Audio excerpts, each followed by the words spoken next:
When I say that you do not have to drive sharp bargains, I do not mean that you do not have to drive any bargains at all, or that you are above the necessity for having any dealings with your fellow men. I mean that you will not need to deal with them unfairly. You do not have to get something for nothing, but can give to every man more than you take from him.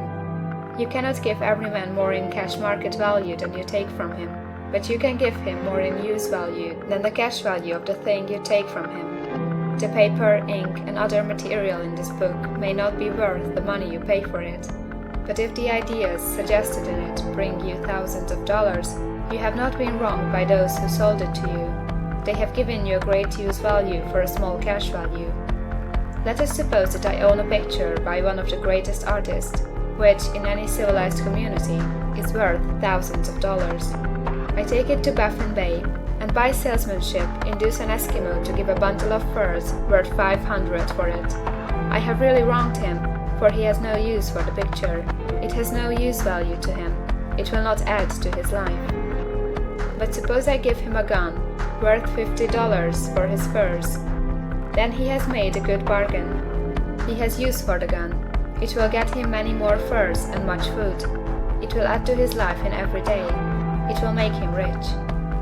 When you rise from the competitive to the creative plane, you can scan your business transactions very strictly, and if you are selling any man anything which does not add more to his life than the thing he gives you in exchange, you can afford to stop it. You do not have to beat anybody in business, and if you are in a business which does beat people, get out of it at once. Give every man more in use value than you take from him in cash value. Then you are adding to the life of the world by every business transaction. If you have people working for you, you must take from them more cash value than you pay them in wages. But you can so organize your business that it will be filled with the principle of advancement, and so that each employee who wishes to do so may advance a little every day. You can make your business do for your employees what this book is doing for you. You can so conduct your business that it will be a sort of ladder, by which every employee who will take the trouble may climb to riches himself, and given the opportunity, if he will not do so, it is not your fault.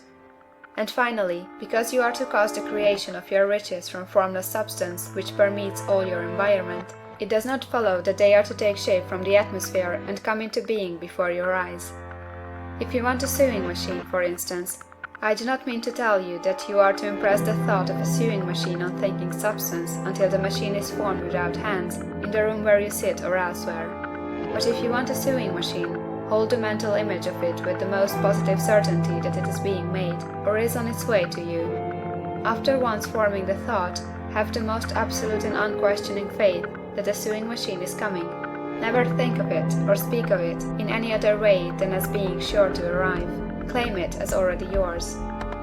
It will be brought to you by the power of the Supreme Intelligence acting upon the minds of men. If you live in Maine, it may be that a man will be brought from Texas or Japan to engage in some transaction which will result in your getting what you want. If so, the whole matter will be as much to that man's advantage as it is to yours. Do not forget for a moment that the thinking substance is through all, in all, communicating with all, and can influence all. The desire of thinking substance for fuller life and better living has caused the creation of all the sewing machines already made, and it can cause the creation of millions more, and will, whenever man set it in motion by desire and faith, and by acting in a certain way. You can certainly have a sewing machine in your house, and it is just as certain that you can have any other thing or things which you want, and which you will use for the advancement of your own life and the lives of others. You need not hesitate about asking largely. It is your Father's pleasure to give you the kingdom, said Jesus. Original substance wants to live all that is possible in you, and wants you to have all that you can or will use for the living of the most abundant life. If you fix upon your consciousness the fact that the desire you feel for the possession of riches is one with the desire of omnipotence for more complete expression, your faith becomes invincible. Once I saw a little boy sitting at a piano and vainly trying to bring harmony out of the keys, and I saw that he was grieved and provoked by his inability to play real music. I asked him the cause of this vexation, and he answered, "I can feel the music in me, but I can't make my hands go right." The music in him was the urge of original substance, containing all the possibilities of all life.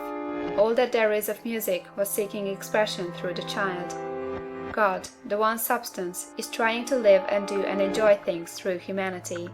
He is saying, I want hands to build wonderful structures, to play divine harmonies, to paint glorious pictures.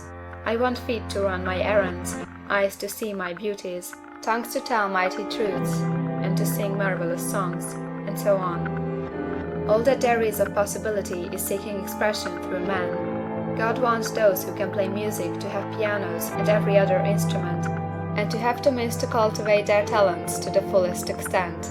He wants those who can appreciate beauty to be able to surround themselves with beautiful things. He wants those who can discern the truth to have every opportunity to travel and observe. He wants those who can appreciate dress to be beautifully clothed, and those who can appreciate good food to be luxuriously fed. He wants all these things because it is himself that enjoys and appreciates them. It is God who wants to play and sing and enjoy beauty and proclaim truth and wear fine clothes and eat good foods. It is God that worketh in you to will and to do, said Paul. The desire you feel for riches is the infinite seeking to express himself in you, as he sought to find expression in the little boy at the piano. So you need not hesitate to ask largely. Your part is to focalize and express the desire to God. This is a difficult point with most people. They retain something of the old idea that poverty and self-sacrifice are pleasing to God. They look upon poverty as a part of the plan, a necessity of nature. They have the idea that God has finished his work and made all that he can make, and that the majority of men must stay poor, because there is not enough to go around. They hold so much to this erroneous thought that they feel ashamed to ask for wealth. They try not to want more than a very modest competence, just enough to make them fairly comfortable.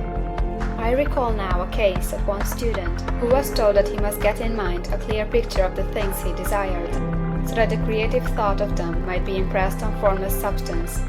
He was a very poor man, living in a rented house and having only what he earned from day to day, and he could not grasp the fact that all wealth was his.